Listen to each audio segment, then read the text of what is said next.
যোৱাকালি আমি বালিগাঁও নপমুৱা দুবৰণী পথাৰ তাতে ফিচাৰী আছে। ফিচাৰীৰ পৰা আমি দুটি কিশোৰক চেমনীয়া ল'ৰাক আমি উদ্ধাৰ কৰি আনিছিলোঁ আৰু তেওঁলোকক আপোনালোকে কোৱা মতে আগতে ৰেস্কিউ কৰা শিশু শ্ৰমিক বুলি আপোনালোকে জনাইছে আৰু আমিও ইয়ালৈ অনাৰ পিছত গম পাইছিলোঁ যে এজন মানে যোৱা বছৰে ৰেস্কিউ হৈছিলে আৰু তেওঁৰ বয়স 19 বছৰ হোৱাৰ কাৰণে তেতিয়া এৰিও দিয়া হৈছিলে। গতিকে আমি এতিয়া এইখিনি কথা যেতিয়া আমি তাত গৈছোঁ, আমি কম সময়ৰ ভিতৰতে অপাৰেশ্যনটো চলাবলগীয়া হয় আৰু সেই ল'ৰাজনে দুবাৰ মানে আহিছে বুলি ক'লেও আমি তেওঁলোকৰ কথাত মানে বিভিন্ন অজুহাতত চাইল্ড লেবাৰ হ'লে তেওঁলোকে মানে লৈ অনাৰ পৰা মানে হাত সাৰিবৰ কাৰণে তেওঁলোকে মিছা কথাও ক'ব পাৰে। গতিকে আমি তেওঁলোকৰ কথাবিলাকত ইমান গুৰুত্ব নিদিওঁ আৰু লৈ আনিলোঁ আৰু লৈ অনাৰ পিছত কিন্তু সঁচাকৈ এই ল'ৰাজন মানে 19 বছৰ বুলি আমি আজি তেখেতৰ কাগজ মানে পৰিয়ালে দিছে। যোৱা বছৰেই গাঁওবুঢ়াই দিয়া এখন চাৰ্টিফিকেট। কিন্তু আমি এইটো ক'ব খোজোঁ যে গাঁওবুঢ়াই দিয়া চাৰ্টিফিকেটখনো কেতিয়াবা মানে নহ'ব পাৰে, কাৰণ তেওঁলোকে গাঁওবুঢ়াই এটা মানে বয়স মানে কৈ দিব পাৰে, কিন্তু ফলপ্ৰসূ যিটো চাৰ্টিফিকেট সেইটো হ'ব তেখেতৰ বাৰ্থ চাৰ্টিফিকেট বা স্কুলৰ পৰা মানে এৰা ট্ৰেন্সফাৰৰ সময়ত যিটো তেওঁক মানে বয়সৰ প্ৰমাণপত্ৰ দিয়ে সেইটো আমি অথেণ্টিক বুলি ধৰিব পাৰোঁ। গতিকে মানে আমি লৈ আনিলোঁ, কিন্তু যোৱা বছৰ যিহেতু তেওঁক মানে আনি পিনে এৰি দিয়া হৈছে, গতিকে এইবছৰো আমি তেওঁক মানে এৰি দিবলৈ মানে CWC তেওঁলোকে যদি এৰি দিয়ে এৰি দিব পাৰে, আমাৰ আপত্তি নাই। কাৰণ তেওঁৰ অলৰেডি 19 বছৰ হৈছে আৰু তেওঁৰ ওপৰত কোনো ধৰণৰ মানে তেওঁৰ এমপ্লয়াৰৰ ওপৰতো আমাৰ কোনো ধৰণৰ ব্যৱস্থা আমি ল'ব নোৱাৰোঁ, কাৰণ তেওঁ অলৰেডি 19 বছৰ হৈছে। আৰু এজন ল'ৰা ৰেস্কিউ হৈছে, সেই ইজন ল'ৰাৰ যিটো বয়স সেইটো বয়সৰো তেওঁৰ ওচৰত কোনো প্ৰমাণপত্ৰ বা কাগজ পত্ৰ নাই। আজি তেখেতৰ ককাকে আনি দিব বুলি আমি গম পাওঁ আৰু আনি দিলে এতিয়া যদি গাঁওবুঢ়াই তেখেতক 19 বছৰৰ প্ৰমাণ দিয়ে তেতিয়াহ'লে আমি সেইটো গ্ৰহণযোগ্য বুলি মানে নল'ম, কাৰণ আমি সেই ল'ৰাজনৰ সঠিক বয়সটো আমি অচিফিকেশ্যন কৰি আমি কনফাৰ্ম কৰি ল'ম, তাৰপিছতহে উপযুক্ত ব্যৱস্থা গ্ৰহণ কৰিম।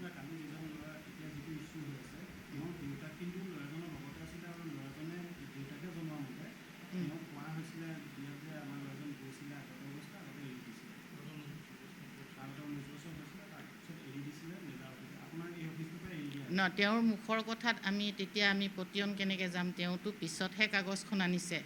সেই কাগজখন যেতিয়া পালোঁ তেতিয়া তেওঁ আজি ৰাতিপুৱা আনি দিছে। গতিকে আমি লৈ আহিছোঁ, কাৰণ তেওঁ তাতেই যদি ল'ৰাজনৰ বয়সৰ প্ৰমাণ তাতে দি আগতে আহিছে বুলি ক'লেও সেইটো মানে আমি আমাৰ অফিচত আহি পিনে বস্তুটো আমি চাব মানে ৰেফাৰেঞ্চটো চাই ল'ব মানে সময় নাছিলে।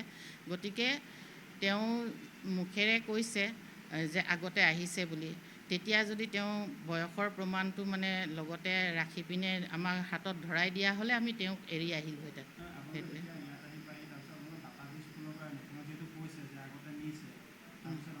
নহয়, এই কথাটো তাৰমানে এনেকুৱা, আমি ইয়াত ল'ৰাটো নানো, আমাৰ ডিপাৰ্টমেণ্টৰ অফিচলৈ আমি ল'ৰাটো অনা নাই।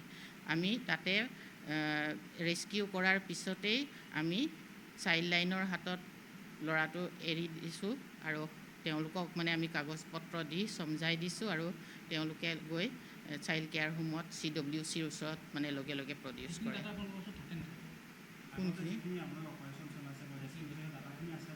আছে, কিন্তু আছে যদিও CWCত সোমোৱাৰ পিছত চাইল্ড কেয়াৰ হোমত সোমোৱাৰ পিছত চাইল্ড কেয়াৰ হোমৰ যিজন অধীক্ষক তেওঁ মানে CWCৰ পাৰ্মিশ্যন নোহোৱাকৈ ল'ৰা এৰি দিব নোৱাৰে।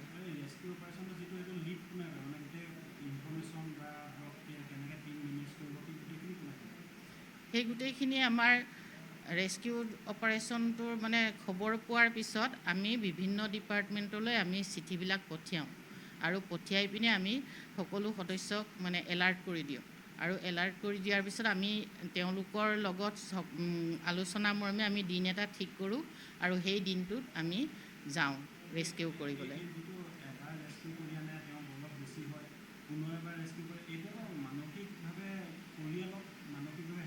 সেইটো পৰিয়ালৰ মানে কি মাক বাপেকৰো দায়িত্ব আছে।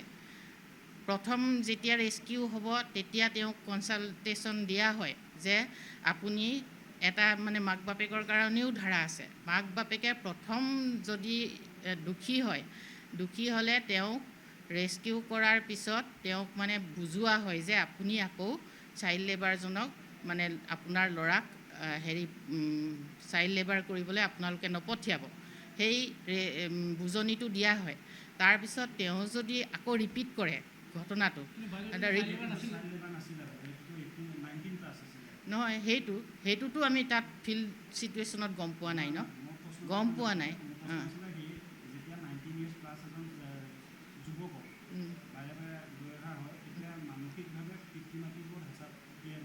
সেইটো নহ'বৰ কাৰণেতো আমি কৰিলোঁ ন, আজি গম পাইছোঁ আমি এৰি দিবলৈ দিছোঁ। সেইটো আপোনালোকৰ তাত CWCৰ তাৰ পৰাহে গম পোৱা যাব।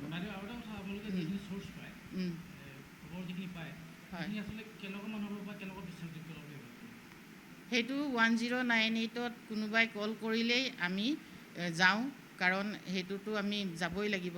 আৰু তেওঁলোকৰ লাইনৰ মেম্বাৰসকলে আগতে অলপ চাই আহে যে আছেনে সঁচানে মিছা, সেইটো চাই লৈ তেওঁলোকে এটা চাইল্ড লাইন বা ডিষ্ট্ৰিক্ট চাইল্ড প্ৰটেকশ্যন ইউনিটৰ মানে কৰ্মীসকলে গৈ পিনে প্ৰিলিমিনাৰী ভেৰিফিকেশ্যন এটা কৰে আৰু কৰি পিনে তাৰ পৰা মানে তেওঁলোকে কৰে, আমাক জনায়। সেই ভেৰিফিকেশ্যনটো আমি নকৰোঁ। চাইল্ড লাইনে জনাইছে যে তাত ল'ৰা 7টা আছে বুলি কৈছিলে, আমি গৈ পিনে কিন্তু 2জন পাইছোঁ।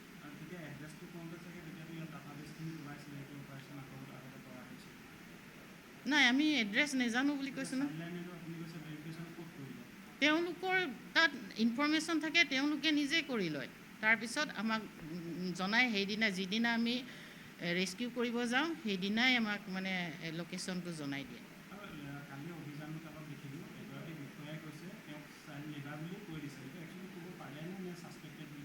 আচলতে ছাছপেক্টেড শব্দটো ব্যৱহাৰ কৰিব লাগিছিলে, কাৰণ ধৰক আমি লগে লগে মুখৰ পৰা চাই মানে তেওঁক দেখাত সৰু নিচিনা লাগিলেও প্ৰকৃত বয়সটো মানে 18 বছৰৰ ওপৰো হ'ব পাৰে। গতিকে এনেকুৱা ছাছপেক্টেড শব্দটো ভাল ক'ব লাগে, কিন্তু তেওঁ মানে সেইটো সময়ত ধৰক স্থান কাল পাত্ৰ চাই মানে মানুহজনৰ তেওঁৰো মানে কথাটো পাহৰি যাব পাৰে। গতিকে এইটো ইমান কৰিবলগীয়া নাই, কাৰণ ইয়াত অহাৰ পিছত আমি চাইল্ডজনৰ ডকুমেণ্টছ চাই তেওঁৰ সঠিক বয়সটো নিৰূপণ কৰোঁ, আৰু যদি তেনেকুৱা মানে ছাপৰ্টিং ডকুমেণ্টছ নাথাকে তেতিয়াহ'লে আমি অচিফিকেশ্যনৰ সহায় লওঁ।